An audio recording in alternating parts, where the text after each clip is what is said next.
আসসালামু আলাইকুম। কি অবস্থা তোমাদের সবার? আজকে আমরা যে বিষয় নিয়ে আলোচনা করব সেটা হচ্ছে তোমাদের মৌলের পর্যায়বৃত্ত ধর্ম ও রাসায়নিক বন্ধন চ্যাপ্টারের খুবই গুরুত্বপূর্ণ একটা টপিক। সেটা হচ্ছে ফাজানের নীতি। ফাজানের নীতি থেকে প্রতি বছরই বোর্ড পরীক্ষা এবং ভর্তি পরীক্ষায় কোয়েশ্চেন আসে। তো চলো আজকে আমরা এমনভাবে ফাজানের নীতিটা পড়বো যাতে পরবর্তীতে যখন এখান থেকে কোনো কোয়েশ্চেন আসবে আমরা যাতে ভুল না করি। তো চলো শুরু করি। বিসমিল্লাহ। দেখো, সবার আগে আমাদের আজকের টপিক হচ্ছে ফাজানের নীতি। টপিক কি? ফাজানের নীতি।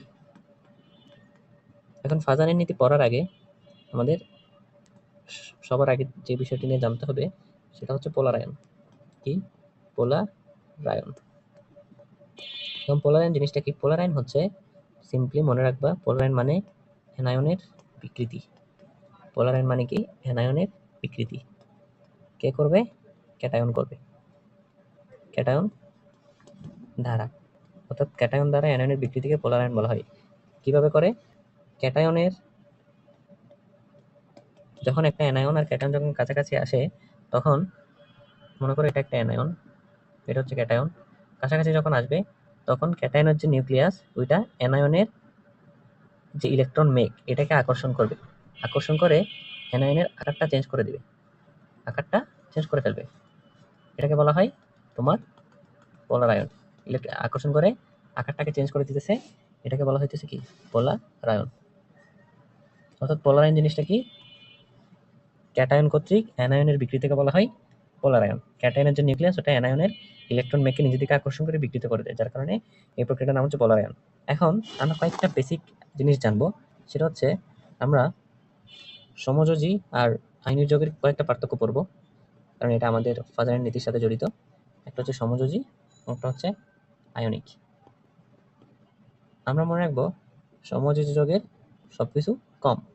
অর্থাৎ সমযোজী যোগ হচ্ছে গরিব মানুষ, তার সবকিছু কম কম। সবকিছু মানে কি? পানিতে দ্রবণীয়তা, গলনাঙ্ক, স্ফুটনাঙ্ক, বিয়োজন তাপমাত্রা, সবকিছু কি হবে? কম হবে, কম। ঠিক আছে, এটা একটা আলাদা আমরা মনে রাখবো। ওদের হচ্ছে সবকিছু কি? কম। আর আইনিক যোগের ক্ষেত্রে সবগুলা বেশি হবে। এইসব বৈশিষ্ট্য সব আইনিক যোগের ক্ষেত্রে বেশি হবে। তার মানে সমযোজী বৈশিষ্ট্যের পানিতে দ্রবণীয়তা, গলনাঙ্ক, স্ফুটনাঙ্ক, বিয়োজন তাপমাত্রা সবকিছু কম। শুধুমাত্র একটা বেশি আছে, সেটা হচ্ছে বেশি রঙিন। বেশি রঙিন বা বেশি বর্ণ প্রদর্শন। সমযোজী যৌগ বেশি বর্ণ প্রদর্শন করবে, আর ও কি করবে? আইনের যৌগ হলে সেটা কম বর্ণ প্রদর্শন করবে।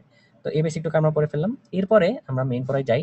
এখন আসো, আমরা একটা কথা মনে রাখবো ফাদারের নীতির জন্য, এই লাইনটা হচ্ছে খুবই ইম্পর্টেন্ট। সেটা হচ্ছে কোনো মৌলের বা যৌগের পোলার আয়ন যদি বেশি হয় সে তত বেশি সমযোজী হবে। কোনো মৌল যদি পোলার আয়ন বেশি হয় সে সমযোজী বেশি হবে, এই কথাটা আমাদের মনে রাখতে হবে।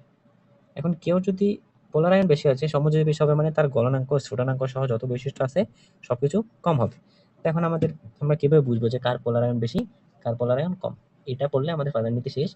তো সেটা বোঝার জন্য আমাদের পোলার আয়নের শর্ত আছে কয়েকটা। পোলার আয়নের শর্ত, পোলার আয়নের শর্ত শিখি চলো। 3টা শর্ত আছে। 1 নাম্বার শর্ত হচ্ছে আমরা সবার আগে চার্জ দেখব। কি দেখব? চার্জ। চার্জ দেখব এবং মনে রাখবো চার্জ বা আধান কি? এটা চার্জ বা আধান যার বেশি তার পোলার আয়ন তত বেশি। চার্জ বা আধান যার বেশি তার পোলার আয়ন তত বেশি। সিম্পলি তোমাকে যদি আমি তোমাকে যদি বলি ক্যালসিয়াম 2+ আর অ্যালুমিনিয়াম 3+, এই দুইটা দিলাম, বললাম এখানে কে বেশি সমযোজী। অর্থাৎ আমরা তো জানি সমযোজী কে বেশি হবে? যার পোলার আয়ন বেশি। তো পোলার আয়ন বেশি কার আমরা কিভাবে বের করবো? সবার 1 নম্বর পয়েন্ট হচ্ছে আমরা চার্জ দেখবো। চার্জ বা আধান যত বেশি হবে সে তত বেশি তার পোলার আয়ন তত বেশি। এখানে অ্যালুমিনিয়ামের চার্জ বেশি, অর্থাৎ অ্যালুমিনিয়াম এখানে বেশি সমযোজী। এটা হচ্ছে 1 নাম্বার ধাপ। এখন মনে করো দ্বিতীয় ধাপে তোমাকে এরকম দিল, তোমাকে বললো ক্যালসিয়াম 2+, ম্যাগনেসিয়াম 2+, এই দুজনের মধ্যে। তো এখন তো দেখতেছি আমরা 1 নাম্বার যে শর্ত আমাদের, যে চার্জ দেখবো যার চার্জ বেশি তার পোলার আয়ন বেশি, এটা তো প্রযোজ্য হচ্ছে না। তখন আমরা কি দেখবো? চার্জ যদি সমান হয়, চার্জ সমান হলে আমরা কি দেখবো বলতো? আকার বা সাইজ দেখবো। আকার বা সাইজ দেখবো। সেটা কিভাবে? ওইটা যদি মৌলটা যদি ক্যাটায়ন হইতে পারে, অ্যানায়ন হইতে পারে। ক্যাটায়ন হলে কি হবে? যত ছোট, আকার যত ছোট পোলারায়ন তত বেশি, আকার যত ছোট পোলারায়ন তত বেশি। আর যদি অ্যানায়ন হয়, অ্যানায়ন হলে আকার যত বড় হবে পোলারায়ন তত বেশি হবে। এখন দেখো তো, এই যে ক্যালসিয়াম 2+ আর ম্যাগনেসিয়াম 2+, এই দুজনের ক্ষেত্রে যখন আমাকে বললো কার পোলারায়ন বেশি বের করো, সবার আগে আমি চার্জ দেখলাম দুজনের চার্জ বা আধান সমান। এখন আমাকে 2 নম্বর স্টেপ আসতে হবে, অর্থাৎ আমাদের আকার বা সাইজ দেখতে হবে। এখন আমরা তো জানি ক্যালসিয়াম আর ম্যাগনেসিয়াম হচ্ছে ক্যাটায়ন, এবং এরা ম্যাগনেসিয়ামের নিচে হচ্ছে ক্যালসিয়াম থাকে, এটা আমরা জানি। তো আমরা কি জানি, একই গ্রুপ উপর থেকে নিচে গেলে আকার বাড়তে থাকে, অর্থাৎ এখানে ম্যাগনেসিয়ামের আকার ছোট, ক্যালসিয়ামের আকার বড়। যার কারণে আমরা জানি ক্যাটায়ন হলে যে ছোট তার পোলারায়ন বেশি, অর্থাৎ এখানে ম্যাগনেসিয়াম যেহেতু ছোট তার পোলারায়ন বেশি হবে। ঠিক আছে, এতটুকু বুঝছো? এখন 3 নাম্বার যে পয়েন্টটা, সেটা হচ্ছে ডি ও এফ অরবিটাল যার আছে, ডি ও এফ অরবিটাল থাকলে কারো তার পোলারায়ন বেশি। সো 3 নাম্বার যে শর্ত, এটা কখন আমরা অ্যাপ্লাই করব, এটার জন্য চলো আমরা একটা উদাহরণ দেখি। ধরো আমি তোমাকে বললাম অ্যালুমিনিয়াম 3+, Fe3+, এই দুজনের মধ্যে কার পোলারায়ন বেশি সেটা বের করো। এখন আমরা জানি হচ্ছে দুজনের চার্জ সমান, যেহেতু আমরা আকার দেখব, কিন্তু আকার দেখার ক্ষেত্রে সবচেয়ে উপযুক্ত হয় কখন, যদি এটা একই গ্রুপ বরাবর হয় অথবা একই পর্যায় বরাবর হয়। একই গ্রুপ, একই পর্যায়। আমরা জানি একই গ্রুপ থেকে উপর থেকে নিচে গেলে বাড়ে আকার, আর পাশাপাশি বা পর্যায়ে গেলে আকারটা কমে। এখন অ্যালুমিনিয়াম বা আয়রন এই দুজনেই কেউ একই গ্রুপেও না, পর্যায়েও না।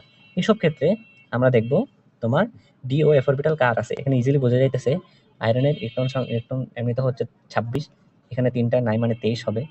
আর অ্যালুমিনিয়ামের তো 13, এখানে 10 হবে। যার কারণে ইজিলি ডি ও এফ অরবিটাল আমরা দেখতে পাইতেছি আয়রন Fe3+ থাকবে, অর্থাৎ এটার ক্ষেত্রে Fe3+ এর পোলারায়ন বেশি হবে। পোলারায়ন কি হবে? বেশি হবে।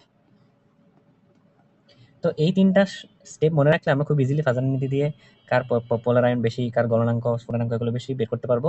তো আমি আরেকবার রিক্যাপ করতেছি। পোলারায়ন বের করার শর্ত হচ্ছে সবার আগে আমরা চার্জ দেখব, যার বেশি হবে সেটা অ্যানায়ন হোক ক্যাটায়ন হোক, তার পোলারায়ন তত বেশি হবে।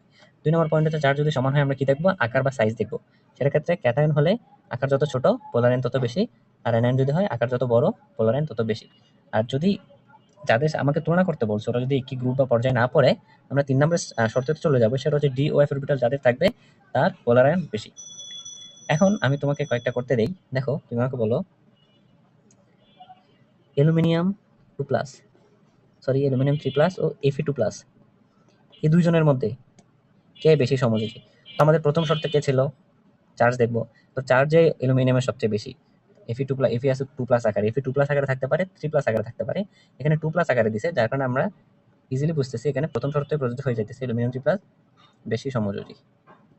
কিন্তু আমি যখন তোমাকে যে একটু আগে যেটা বললাম যে অ্যালুমিনিয়াম 3+ দিলাম, সাথে Fe3+ দিয়ে দিলাম, তখন আমার দেখতে হবে কে বেশি সমযোজী। এখন হচ্ছে ওই দুজনের চার্জ সমান, আকারও হচ্ছে একই গ্রুপে পর্যায়ে না, তখন আমরা 3 নাম্বার স্টেপে গিয়ে দেখবো হচ্ছে ডি ও এফ অরবিটাল যেটা আয়রনের আছে, আয়রন এখানে বেশি সমযোজী, আয়রন 3+ বেশি সমযোজী। তো চলো তোমাদের ফাজার নীতি থেকে কয়েকটা কোয়েশ্চেন আমরা একটু দেখি। এখানে কয়েকটা কোয়েশ্চেন দেওয়া আছে, আমরা কোয়েশ্চেনগুলো একটু পড়ি। কোয়েশ্চেনটা কি বলছে দেখো, নিচের কোনটি বেশি আয়নিক। কোয়েশ্চেনটা খেয়াল করবা কি বলছে, বেশি আয়নিক। তো আমরা তো জানি পোলারায়ন, এখন আমরা বের করবো, আমরা তো জানি পোলারায়ন যার বেশি সে তত বেশি সমযোজী হবে। এখন আমাকে কিন্তু এখানে আয়নিক বলছে, তার মানে এখানে যার পোলারায়ন সবচেয়ে কম সেটা বেশি আয়নিক হবে না, কম পোলারায়ন। বুঝছো? এখন আমরা দেখি এখানে কি কি দেওয়া আছে, HCl, HBr, HF, HBr, আর হচ্ছে HI, অর্থাৎ এটা হচ্ছে হ্যালোজেনকে দেওয়া আছে। হ্যালোজেনের সিরিয়ালটা কিরকম, ফ্লোরিন, ক্লোরিন, ব্রোমিন, আয়োডিন। তো এদের এদের সবার চার্জ যেহেতু এক, তো আমরা 1 নম্বর শর্ত দিয়ে পারবো না, 2 নম্বর শর্তে যাব, আকার দেখবো, এরা সবাই অ্যানায়ন না। তো অ্যানায়নের ক্ষেত্রে আমরা কি পড়ছিলাম, আকার যত বড় পোলারায়ন তত বেশি হবে। এখন এখানে সবচেয়ে বড় কে, একই গ্রুপ উপর থেকে নিচের দিকে গেলে আকার তো বাড়ে, তার মানে এখানে সবচেয়ে বড় হচ্ছে আয়োডিন।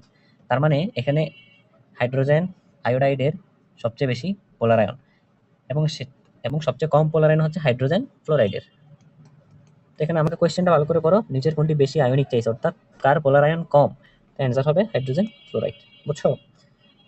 লাস্ট একটা কোয়েশ্চেনে আসো, কোনটির বিয়োজন তাপমাত্রা অথবা গলনাঙ্ক অথবা স্ফুটনাঙ্ক কম, sodium chloride, magnesium chloride, aluminium chloride, Fe3+।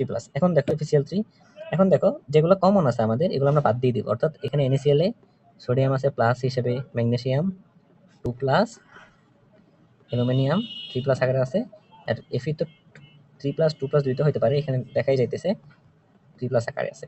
এখন এটা তো আমরা করছি একটু আগেও। সবার আগে আমরা দেখবো চার্জ। তো চার্জ দেখলাম হচ্ছে অ্যালুমিনিয়াম 3+, আর Fe2+, এরা দুজন সবচেয়ে বেশি, অর্থাৎ সোডিয়াম আর ম্যাগনেসিয়াম ওরা কম্পিটিশন থেকে আগেই বাদ। তার মানে কি দাঁড়ালো, এই দুজনের মধ্যে একজন হবে। তার মানে এখন আমরা আকারে দেখবো, তো আকারে যেহেতু একই গ্রুপে পর্যায়ে পড়তেছে না, আমরা 3 নাম্বার শর্ততে যাব, ডি ও এফ অরবিটাল। আমরা জানি আয়রনের ক্ষেত্রে ডি ও এফ অরবিটাল আছে, যার কারণে আয়রনের পোলার আয়ন সবচেয়ে বেশি। ওর যেহেতু পোলার আয়ন সবচেয়ে বেশি হবে, তার কারণে ওর গলনাঙ্ক স্ফুটনাঙ্ক তার মানেও বেশি, তত বেশি সমযোজী হবে। সমযোজী মানে তাপমাত্রা, গলনাঙ্ক, স্ফুটনাঙ্ক এগুলো কম হবে। অর্থাৎ এটার অ্যান্সার কি? এটার অ্যান্সার হচ্ছে FeCl3+। বুঝছো? তো এই হচ্ছে তোমাদের ফাজারের নীতি নিয়ে সবকিছু। আশা করি তোমাদের এই ফাজারের নীতি থেকে আর কোনো ধরনের সমস্যা হবে না। তো আজকে এতটুকুই থাক। আসসালামু আলাইকুম।